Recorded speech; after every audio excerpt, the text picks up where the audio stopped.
Hey guys, welcome back with me again in this channel.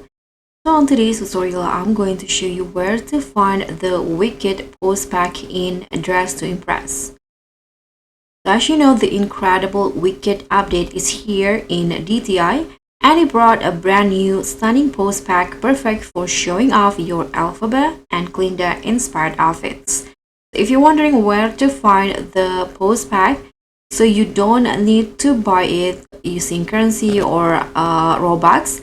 You get it free by entering DTI. So you'll get the post pack for free. You can just go click on this post feature, and as you guys can see at the top, Wicket post pack.